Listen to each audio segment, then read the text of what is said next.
안녕하세요. 이철규 목사입니다. 오늘은 로마서 3장을 가지고 함께 묵상을 할 건데 우리가 묵상하기 전에 먼저 아셔야 되는 것은, 제가 말씀을 드리고 싶은 것은, 사람마다 받은 달란트가 다 다릅니다. 그래서 어떤 달란트를 더 귀하게 여기고 어떤 달란트를 못하게 여기고 할 것이 아니라, 하나님이 주신 달란트는 잘 사용하면 다 귀하게 쓰임을 받을 줄로 압니다. 그런데 저 같은 경우는 뭐 특출난 것이라기보다는, 그런 것보다는 그냥 평범하게 하나님의 말씀을 묵상해 나가는 것, 뭐 다른 달란트가 크게 뭐 자랑할 만한 것도 없고, 그냥 목사이다 보니까 늘 하나님의 말씀을 묵상하면서 생활하다 보니까 지금 이렇게 60대 중반이 되었어야 하나님의 말씀을 이제 묵상하는 것 같은 기분이 이제서야 듭니다. 은퇴를 해야 되는 입장인데, 오히려 지금에 와서야 하나님의 말씀을 이렇게 보는 것 같으니까, 묵상하는 것 같으니까 시간이 지나간 세월이 너무 안타깝게 여겨지기도 합니다. 그러나 지금이라도 남은 시간 동안 하나님께서 건강 주시는 대로 이 말씀을 잘한다고 해서 영상을 찍는 것이 아니라, 그냥 잘 못하는 사람들도, 저와 목사님들 중에서도 저와 같은 사람들이 있다는 것을 또 아시고, 여러분들도 다 용기를 내셔서 또 적어도 저만큼은 묵상을 할 수 있는 그런 사람이 되기를 바랍니다. 제 자신이 목사가 되어져서 잘하지는 못합니다. 그렇지만은 나름대로 하나님의 말씀을 묵상해 오면서 이제 성경을 통하여 하나님을 알아가는 것 같다 하는 그런 기분이, 이제 알았다기보다는 더 깊이 알게 되어졌다고 말하고 싶습니다. 그래서 오늘 이 3장을 가만히 묵상하면서 1장에서부터 계속 2장에 걸쳐서 3장에 이르기까지 말씀이 연속성이 있습니다. 바울이 로마 교회에 있는 성도들에게 뭘 말하고자 했는가 하는 것은 1장과 2장에 걸쳐서 또 얘기를 했습니다. 그것은 다름이 아니라 복음에 대해서 얘기를 하고 싶어 했습니다. 다른 곳에 보내는 서신과는 다르게 이렇게 이 로마에 있는 성도들에게 이렇게 복음에 대해서 알리고자 하는 것은, 바울이 가지 못했기 때문에, 로마에 몇 번이나 가고자 했지만 가지 못했기 때문에 그러하고, 그 다음에는 로마 교회에 있는 성도들이 유대인들도 있고 이 헬라인들도 있고 하다 보니까 서로 이 복음에 대하여 생각하는 것이 좀 달랐습니다. 그래서 이 복음에 대해서 내가 가지를 못했지만 편지로서라도 내가 써서 이 복음에 대해서 제대로 알려야 되겠다 하는 그 간절한 마음, 전도자의 그 간절한 마음이 이 부분에서 담겨 있습니다. 특별히 3장에 들어와서는 사람들에게서 이 복음에 대하여 얼마든지 말이 나올 수 있는 그런 부분을 가지고 스스로 질문을 하면서 또 답해가는, 어떻게 보면은 성경 말씀을 읽을 때에 바울처럼 이렇게 묵상해 가야 되지 않느냐 하고, 제가 오늘 아침에 다시 한번 이 본문 말씀을 읽으면서 그렇게 또 생각을 해보았습니다. 그래서 우리가 3장 말씀에서, 물론 다른 부분에서도 다 마찬가지입니다만은, 이 3장에서 더 바울이 이 복음에 대해서 설명하는 부분을 생각해 보면서 우리가 묵상을 이처럼 이와 같은 방법으로 해나가야 된다. 저는 그렇게 생각을 합니다. 물론 다른 방법으로 얼마든지 생각할 수 있습니다. 그렇지만은 우리가 3장 말씀을 읽어가면서 바울이 이렇게 복음에 대해서 얘기하고 있구나. 그래서 우리도 성경 말씀을 읽으면서 묵상하면서 이와 같은 방법으로, 제가 항상 왜라는 말을 많이 씁니다. 왜? 왜? 그러니까 하나님의 그 의도를 알기 위해서 하나님께서 왜 그렇게 하셨지? 왜 이런 말씀을 하셨지? 왜 이런 일을 행하셨지? 하는 그 왜라는 그 질문을 항상 가지고서 이 성경을 보았으면 좋겠습니다. 자, 그래서 로마서 1장을 통해서는 하나님 사람들이 자연 만물을 이방인이든 유대인이든 사람들이 하나님이 창조하신 자연 만물을 통해서도 얼마든지 하나님의 능력과 신성이 그 가운데 있으므로 그 하나님을 알 수가 있다. 그런데 사람들은 정녕 하나님을 영화롭게도 하지 아니하고 하나님 앞에 감사하지도 아니하고 오히려 저들은 오히려 하나님의 영광을 정말 썩어질 것으로 썩지 아니할 하나님의 영광을 썩어질 것으로 바꾸어 버리는 그러한 일을 한다고 얘기를 했습니다. 그래서 하나님께서는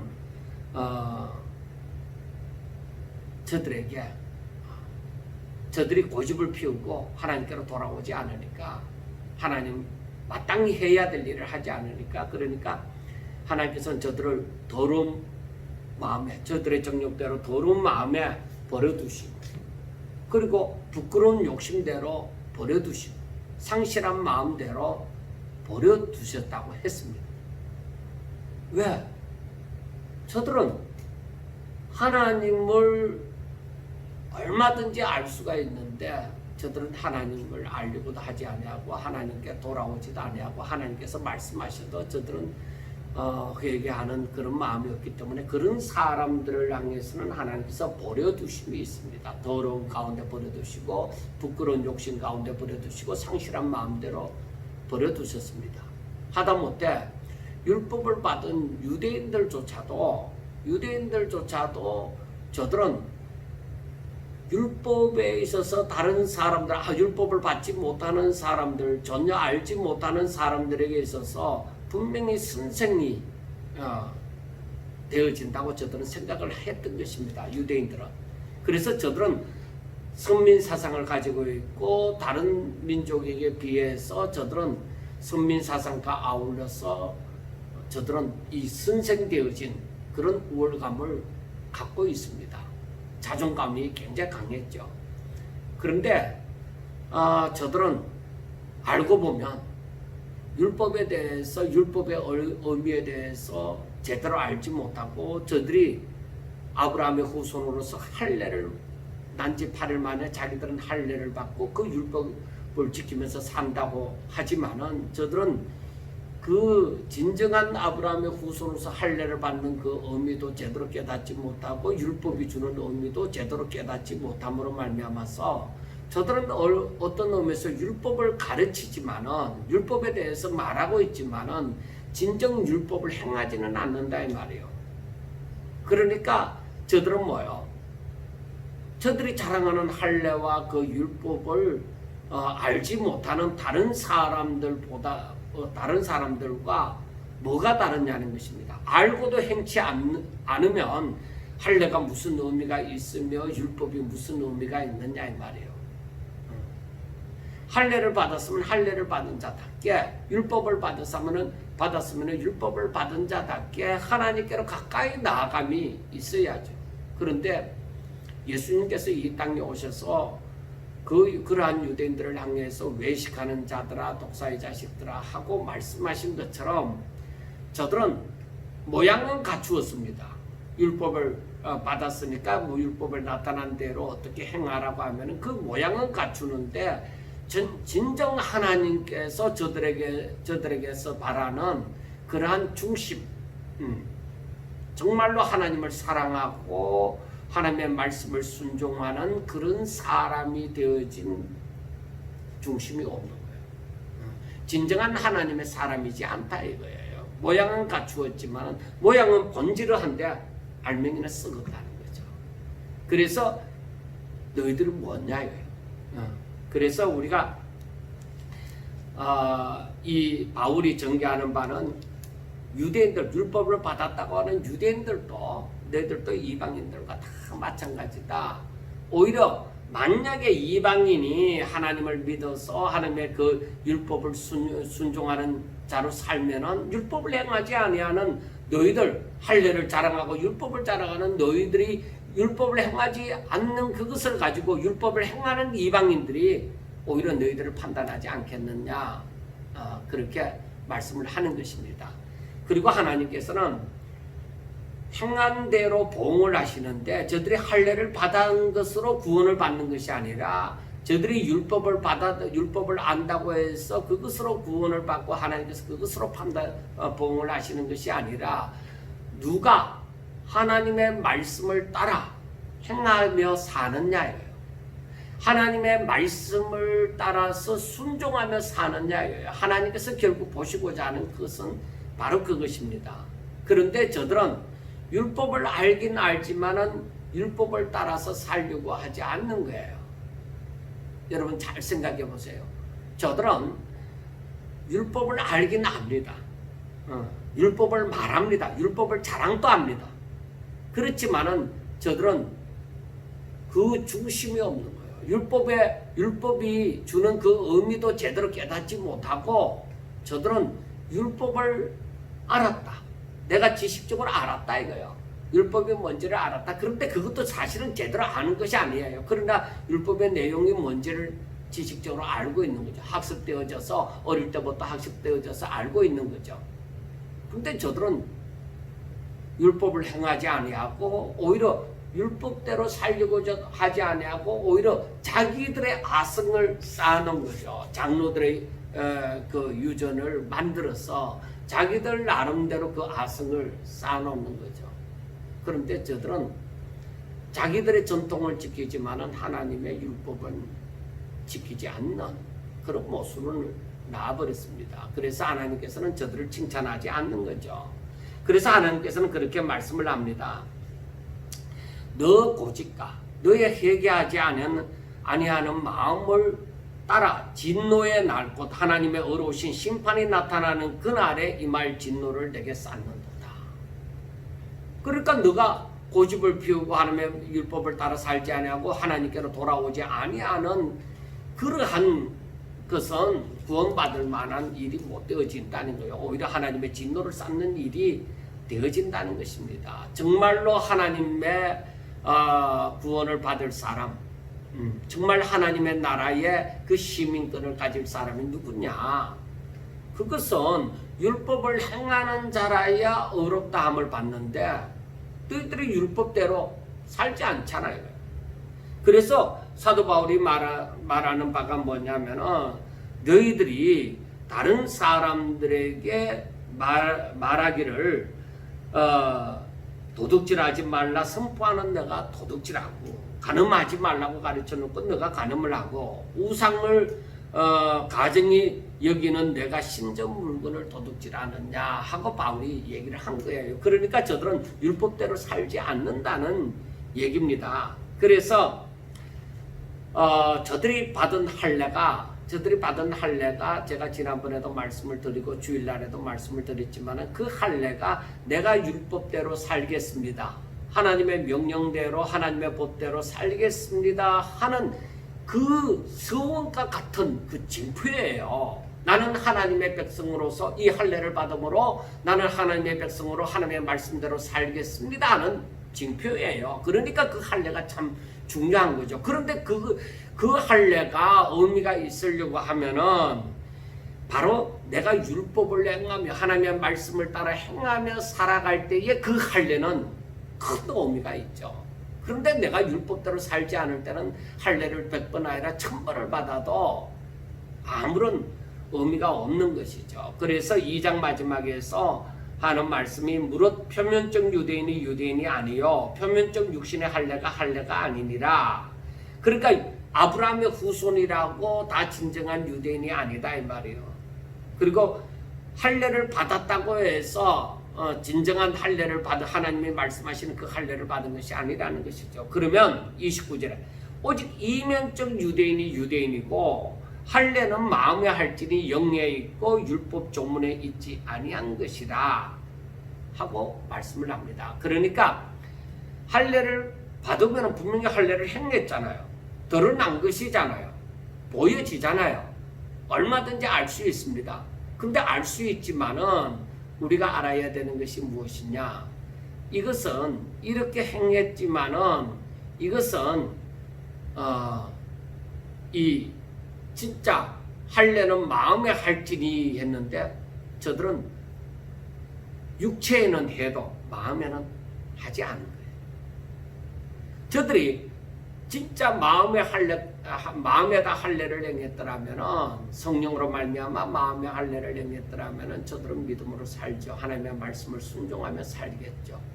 오늘날도 마찬가지입니다. 우리가 이 말씀을 깊이 생각해야 되는 것이 이것이 옛날에 유대인 초대교회 때 당시에 그 유대인들에게 그만 해당되는 말이 아니고 또 로마 교회에 있는 성도들에게만 해당되는 말씀이 아니라 오늘날 우리들에게도 해당되는 말씀입니다. 오늘날 우리가 세례를 받고 교회의 등록 교인이 되었습니다. 그렇지만은 내가 하나님의 말씀을 별로 중요하게 생각하지 아니하고 내 나름대로 우리 교회의 전통을 따라서 내가 목사가 되고 장로가 되고 권사가 되어졌다면은 그리고 집사가 되어지고 일반 성도가 되어졌다면은 같은 그 교회 등록교인이 되어졌다면은 아무런 의미가 없는 거예요. 사실 사람들이 잘 알지 못함으로 어느 큰 교회 같은 곳에서는 적어도 항존직에 즉 장립집사, 장로, 권사가 되어지려고 하면은 우리 교회에서는 뭐 주차 안내부터 해야 된다. 뭐 무슨 봉사부터 해야 된다. 무슨 성경 공부부터 해야 된다. 그렇게 얘기를 합니다. 적어도 그 정도는 해야 된다는 것이죠. 저 사람이 마음의 할례를 받았나 안 받았나를 모르니까 순종하며 그 일을 해야 된다고 그렇게 합니다. 근데 여러분 그것도 어쩔 수 없는 방법이지 진정한 방법은 아니잖아요. 우리 다 알고 있잖아요. 그 사람들이 막상 항존직에 들어가고 나면은 직분을 받고 나면은 달라지는 사람들이 너무 많습니다. 정말 하나님의 말씀에 대해서는 순종하지 않는 모습을 가지는 거죠. 그러니까 정말 안타까운 것이죠. 그래서 우리가 누가 본다고 해서 그런 삶을 사는 것이 아니라 정말 아무도 보지 않을 때 하나님과 나와의 관계에 있어서 정말 친밀한 관계. 아무도 안 보더라도 나는 하나님 앞에서 산다고. 그런 사는 삶을 살아야 돼. 사람들이 코ram 대화하고 하나님 앞에라는 말을 사용하는데 정말 자신의 삶에서 하나님이 계십니다. 그건 진짜 중요하죠. 그래서 제가 목사가 되어져서도 참 고민을 많이 한 것이 있습니다. 목사가 되어졌다고 사람이 다 된 거 아니잖아요. 신앙생활을 아주 잘하는 거 아니고 성경을 다 아는 것 아니잖아요. 그래서 제 같은 경우는 참 고민을 많이 했어요. 하나님을 알고 싶었어요. 성경을 읽는다고 다 하나님을 아는 건 아니에요. 저는 그래서 자주 하는 말씀이 행하는 만큼 하나님의 말씀을 따라 순종하는 만큼 믿음이 자란다. 그렇게 얘기해요. 순종하는 만큼 믿음이 자라는 거예요. 순종하지 않으면 그 사람 믿음은 안 자랍니다. 지식은 자랄는지 모르겠습니다. 그리고 제가 또 하는 말이 하나님의 말씀이 성경에 있는 그 하나님의 말씀이 내 안에 있어서 생명이 되게 하라. 하나님의 말씀이 생명이 되게 하라. 나의 생명이 되게 하라. 그 말은 사람들이 성경을 많이 읽고 또 성경 공부반에 들어가서 신학교에 들어가서 성경을 지식적으로 즉 학습되어져서 내게 지식이 쌓여져 가는 것이죠. 얼마든지 그 지식을 가지고 다른 사람 앞에 강의도 할 수 있습니다. 얼마든지 다른 사람 앞에 가르칠 수 있습니다. 또 언변술이 좋고 또 유머가 좋아서 얼마든지 다른 사람을 잘 가르칠 수 있습니다. 그런데 그게 전부가 아니에요. 말을 더듬거리고 찬송을 잘 못하고 좀 이 미사 여구가 좋지 못하다는 것은 좀 부드럽지 못하고, 그리고 이 사람들을 끄는 이 좀 개그도 좀 있어, 유머스러움도 있어야 되는데 그런 것도 없고 딱딱할지라도 정말로 그 하나님의 말씀이 저의 학습되어진 효과가 아니라 생명이 되어져서 나오게 하래요. 그보다 귀한 것은 없어요. 하나님의 말씀이 내 생명에서 내 삶에서 그냥 나오도록 하라요. 내 삶이 말씀이 되게 하라요. 자, 여러분들, 제가 자주 사용하는 말이지만은 여러분들 한번 보세요. 우리가 성경을 읽으면서 앞으로 세상이 어떻게 될 거라는 것을 알잖아요. 세세하게가 아니라도 어떻게 되어져 갈 것이다 하는 그것을 압니다. 그리고 예수님이 오실 것도 알고 예수님이 오셨을 때 무슨 일이 일어날 날이라는 것도 우리가 압니다. 몇 년도 몇 월 며칠이라는 것은 말씀하지 않기 때문에 모르더라도 그것은 알고 있습니다. 이건 얼마든지 학습되어져서도 나올 수도 있지만은 이 성경을 읽으면서 세상에 돌아가는 것을 볼 때에 때가 다 되어 간다 하는 것을 알잖아요. 징조도 얘기하니까. 그러니까 이 말씀을 내가 믿으면은 그렇게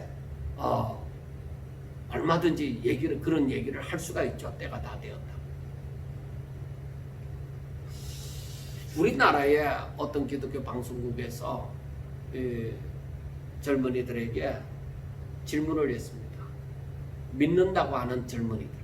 그러니까 평범한 믿지도 않는 젊은이들 알고 교회 안에 있는 젊은이들에게 설문조사를 했는 모양이에요. 설문조사를 했는데 정말로 하나님의 말씀이 정강무한 그 하나님의 말씀으로 믿느냐, 그리고 또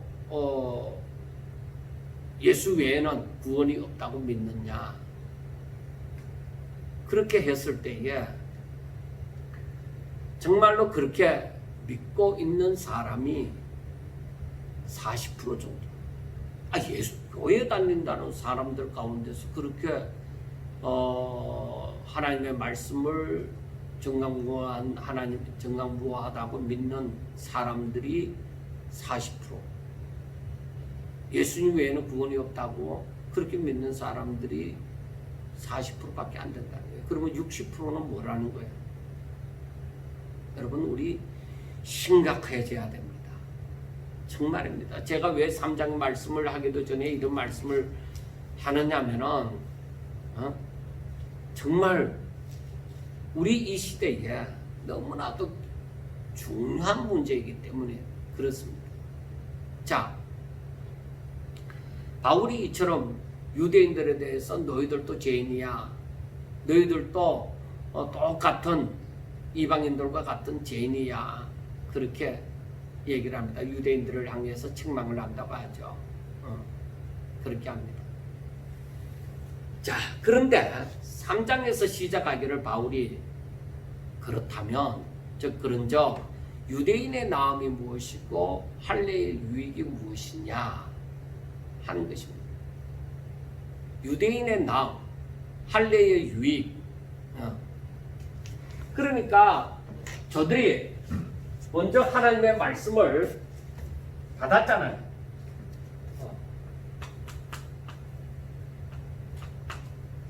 유대인의 나음이 무엇이고 할례의 유익이 무엇이냐요. 이것은 유대인들이 생각하는 자랑이잖아요. 자기가 유대인이라 하는가, 자기가 할례를 받았다는가. 그러니까 이것은 유대인들의 자랑입니다. 그런데 바울이 너희들도 죄인이라는 거죠. 너희들도 죄인이다. 할례가 의미가 있다면은, 할례가 의미가 있지만은 너희들이 율법을 행할 때에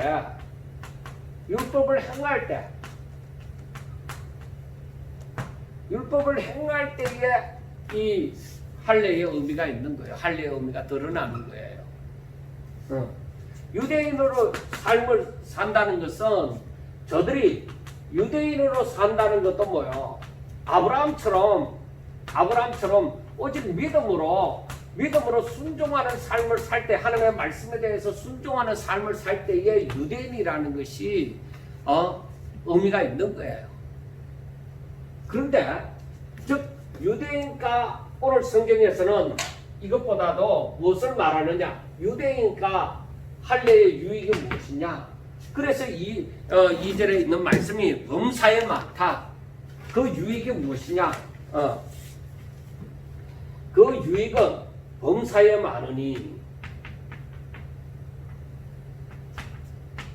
그러니까 그 유익은 여러 가지로 많이 있는데 그들이 뭐예요? 저들이 첫 번째로 얘기를 하면은 하나님의 말씀을 많지만은 오늘 여기 3장에서는 한 가지만 얘기해요. 하나님의 말씀을 받았다는 거죠. 유대인이라는 것이 할례를 받았다는 것이 저들에게 뭐가 그렇게도 좋으냐 했을 때 여러 가지가 많이 있는데 우선에 범사에 맞는데 우선에 유대인으로서 다른 사람들보다도 더 나은 위치에 있었던 것이 뭐예요? 하나님의 말씀, 율법을 받았다는 것이죠. 저들에게, 유대인에게 모세로 말미암아 율법이 주어졌습니다. 자, 유대인들에게 모세로 말미암아 율법이 주어졌습니다. 모세로 말미암아 저들에게 율법이 주어졌습니다. 자, 이 율법은 도대체 그러면은 어떤 것이냐? 이 율법은 정말로 우리가 그대로 행할 때, 율법을 따라 행할 때 무엇이 주어져요? 구원이 주어지는 거죠. 그래, 이 말은 율법을 그대로 따라서 행할 때에, 순종할 때에 이건 뭐요? 의인이라 칭함을 받는 거예요. 믿고 믿음으로 순종하게 되어질 때 의인이라 칭함을 받는 거예요. 그러니까 유대인들이 하나님의 말씀을 받았다 이 말이에요. 다른 사람들은 하나님의 말씀을 못 받았잖아요. 그런데 이들은 하나님의 말씀을 받았다 이 말이에요. 그러면 저들이 율법을 가지고 율법을 상고하고 만약에 저들이 그대로 믿고 그 율법을 믿고 순종을 하면은 의인이죠.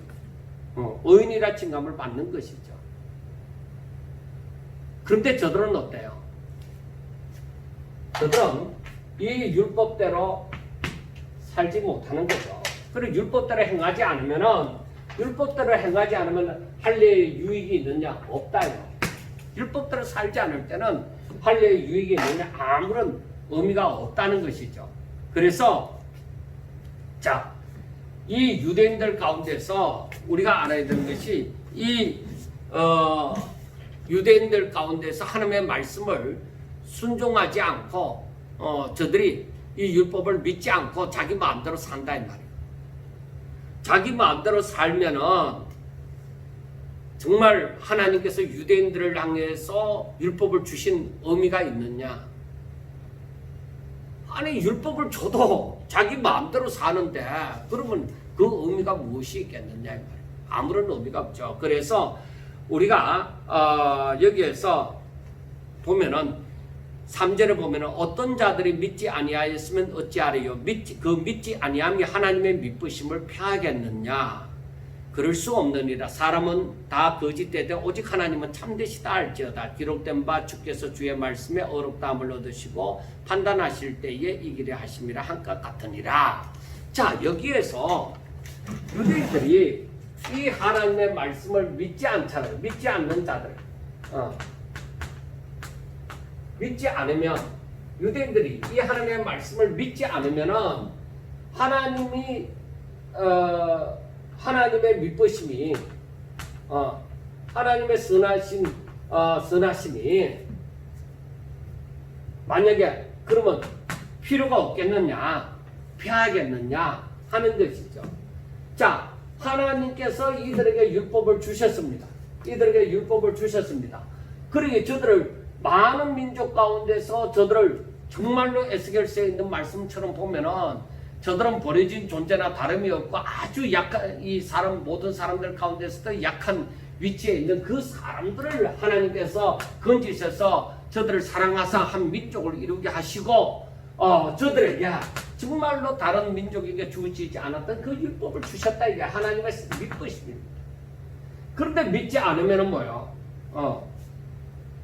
믿지 않다고 저들이 믿지 아니하면은 하나님이 선하지 않느냐? 그게 아니죠. 저들의 죄는 그대로 저들이 갖고 있는 거예요. 저들이 악함으로 하나님의 말씀을 지키지 않는 거예요. 그러니까 저들은 하나님이 선하신 그 율법을 주셨는데 저들이 믿고 순종해야 되는데 믿고 순종하지 않음으로 말미암아 오히려 하나님의 진노가 저들 가운데 쌓이게 되어지는 것입니다. 그러므로 그 책임은 뭐예요? 유대인에게 있지 하나님에게 있는 건 아닙니다. 하나님께서 주신 것은 율법, 그 선하신 율법이에요. 저들이 구원받을 수 있는 그 말씀이에요. 저 율법을 온전히 깨달으면 분명히 구원의 자리에 이르게 되어집니다. 또 더 나아가서 하나님께 영광을 돌릴 수 있는 사람이 되어지는 것이죠. 그래서 저들이 하나님의 율법을 받았으면서도 하나님의 법을 받았으면서도 저들이 지키지 않는 것은 단순하게 저들의 책임이지 하나님의 책임은 아닙니다. 그래서 이 말씀이 여기에 보면은 4절에 그럴 수 없느니라 사람은 거짓되되 오직 하나님은 참되시다 할지어다 하고 얘기를 합니다. 자, 우리가 알아야 되는 것이 바울이 말하는 바가 사람은 거짓, 그러나 하나님은 뭐야? 참되시다. 그래, 이것이 이 말씀이 시편 51편 4절에 이 다윗이 그 바세바를 범하고 난 다음에 하나님께서 그렇게 나단 선지자를 통하여 말씀을 할 때에 그때에 51편 4절에서 말씀하는 것이 다윗은 뭐라고 얘기하느냐?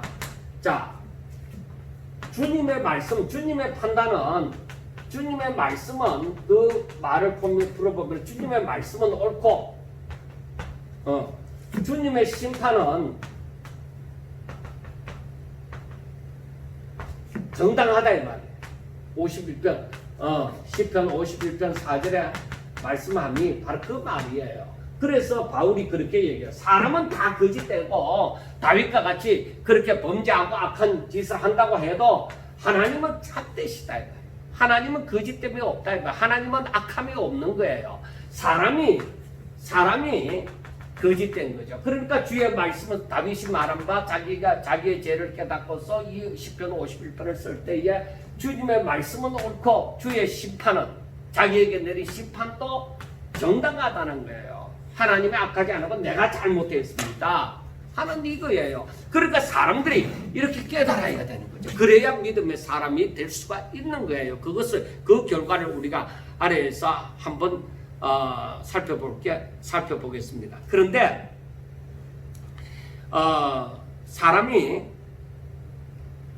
우리가 이 하나님께서 율법을 주셨는데 사람이 이 율법을 지키지 못합니다. 하나님께서 이 율법을 주셨어요. 율법을 주셨는데 사람들이 뭐예요?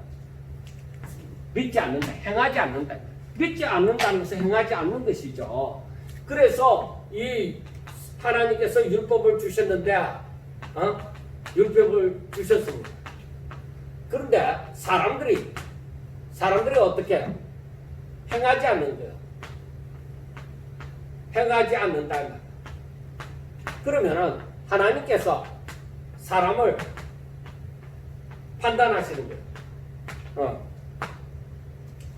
자, 그래서 이 말은 어떤 의미에서 이 말은 율법이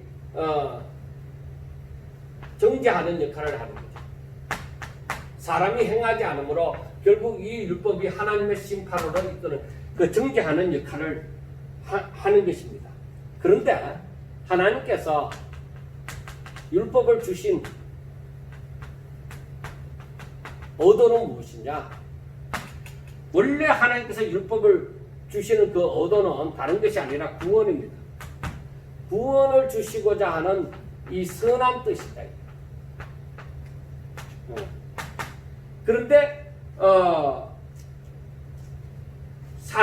그러므로 하나님께서 이 율법을 주신 의도는 이러하므로 그렇기 때문에 이 율법을 사람들이 순종하느냐 순종하지 않느냐에 상관이 없이 율법은 바로 하나님의 선하심, 하나님의 거룩하심. 왜? 여러분들 생각해 보세요. 인간은 뭐요? 다 아담과 하와의 후손으로 다 죄인되어서 다 부패되어졌다 이 말이에요. 그런데 하나님께서 그러한 존재에게 율법을 주셨어요. 그 얼마나 감사해요. 그 율법은 뭐예요? 사람들에게 구원을 주시는 법이다 이 말이에요. 구원의 길로 인도하시는 법이에요. 구원의 길로 인도하시는 법인데 사람들이 만약에 순종을 한다면은 의인의 어렵다 함을 잊게 되어지겠죠. 그런데 하나님께서 이 사람들에게 유대인들에게 율법을 주신 것이 악한 의도에서 주신 것이 아니고 하나님은 선하심으로 하나님은 참되심으로 바로 그러한 부패된 존재에게 구원을 주시고자 하는 선한 뜻으로 이 율법을 주셨습니다. 그래서 이 율법은 하나님의 선하심과 그 거룩하심을 증거를 하고 있는 거예요. 사람이 지키고 안 지키고 상관이 없어요. 율법 자체는 뭐예요? 하나님의 선하신 뜻이고 거룩하신 거예요. 하나님의 선하시고 거룩하심을 나타내는 거예요. 그래서 유대인들에게 이 율법을 주셨다는 것은 바로 하나님의 선하신 뜻이에요. 율법이 잘못된 거 없어요. 그런데 사람들이 하는 말이 여기에 대해서 오해를 하고 사람들이 얘기를 하는 거예요. 여기에서 보면은 5절에 그러나 우리 불의가 하나님의 의를 드러나게 하면 무슨 말을 하리요? 내가 사람의 말하는 대로 말하노니 진노를 내리시는 하나님이 불의하시냐? 그러니까 사람들에게 유대인들에게 율법을 주셨는데 저들이 율법대로 행하지 않아요. 저들은 원래 심판 가운데 있어요. 어렵죠. 불의한 자예요. 부패한 자예요. 죄인이에요. 그런데 저들에게 살 길을 주셨단 말이에요. 살 수 있는 그 길, 선하신 법을 주셨어요. 구원받을 수 있는, 어렵다 함을 받을 수 있는 그 율법을 주셔서 저들이 행하지 않음으로 말미암아서 저들은 여전히 그 하나님의 진노 가운데 있는 것이죠. 그러면은 저들이 순종치 않음으로 하나님이 그렇게 판단하신 거예요. 심판하시는 거예요. 그러면은 하나님이 불의하시냐 이 말이에요. 왜 하나님이 율법을 주셔갖고 우리로 하여금 이렇게 하나님의 진노 가운데 두시느냐? 이 죄인이 그런 말을 할 수가 있습니까? 말이 안 되는 것이죠. 이걸 잠시 지우고 얘기하겠습니다. 그래서 우리가 성경을 볼 때에 전체적인 의미를 가지고 보셔야만 되는 거예요. 그렇지 않으면은 사람이 중심이 되어져서 이 말씀을 볼 것 같으면은 하나님의 뜻을 제대로 하나님께서 무엇을 위해서 이런 말씀을 하셨고 이런 일을 행하셨는지 사람들이 그것을 잊어버려요. 잘못하면은 사람들이 자기가 중심이 된 자신이 중심이 된 그러한 말을 하는 것을 우리가 많이 볼 수 있게 되어지는 거예요. 그래서 우리는 이 하나님의 말씀을 하나하나 잘 생각해 보셔야 되는 것입니다. 하나님의 뜻이 어디 있는지 그걸 우리는 알아가셔야만 되는 거예요. 자, 다시 한번